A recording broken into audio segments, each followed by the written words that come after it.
மதுரை மற்றும் ராமநாதபுரம் மாவட்ட அதிமுக நிர்வாகிகளோடு அக்கட்சியின் பொதுச் செயலாளர் எடப்பாடி பழனிசாமி ஆலோசனை மேற்கொண்டு வருகிறார். அண்மை செய்தியாக பார்த்து கொண்டிருக்கின்றோம். கூடுதல் விவரணை செய்தியாளர் ராஜேஷ் வழங்க கேட்கலாம். ராஜேஷ், மதுரை மற்றும் ராமநாதபுரம் அதிமுக நிர்வாகிகளோடு ஆலோசனை மேற்கொள்ளப்பட்டு வருகிறது. இந்த ஆலோசனை கூட்டம் குறித்தான கூடுதல் விவரங்களை பதிவிடலாம்.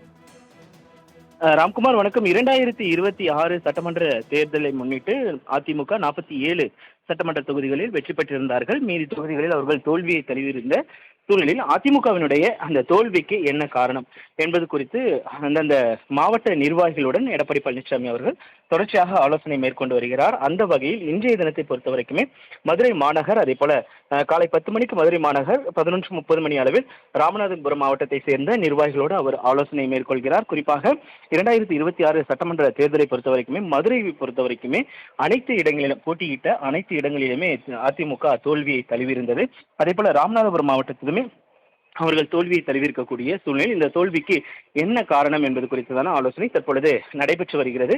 இந்த கூட்டத்தை பொறுத்த வரைக்குமே மதுரை மாநகரை பொறுத்த வரைக்குமே செல்லூர் ராஜு மாவட்ட செயலாளராக இருக்கிறார். ராமநாதபுரத்தை பொறுத்த வரைக்குமே முனியசாமி அவர் மாவட்ட செயலாளராக இருக்கிறார்.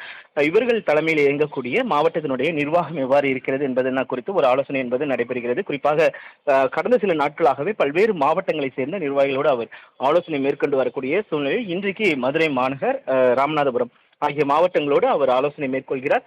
உள்ளாட்சி தேர்தல், அதே போல நடைபெற இருக்கக்கூடிய சட்டமன்ற இடைத்தேர்தல் உள்ளிட்டவைகள் குறித்து இதில் ஆலோசனைகளை வழங்குவார் என்று எதிர்பார்க்கப்படுகிறது. அதே போல கட்சி மறுசீரமைப்பு, புதிய நிர்வாகிகள் நியமனம் உள்ளிட்டவைகள் குறித்தும் அவர் தொடர்ச்சியாக ஆலோசனை நடத்துவார். அதற்கான ஆலோசனைகளை அவர் வழங்குவார் என்றும் எதிர்பார்க்கப்படுகிறது. ராம்குமார்.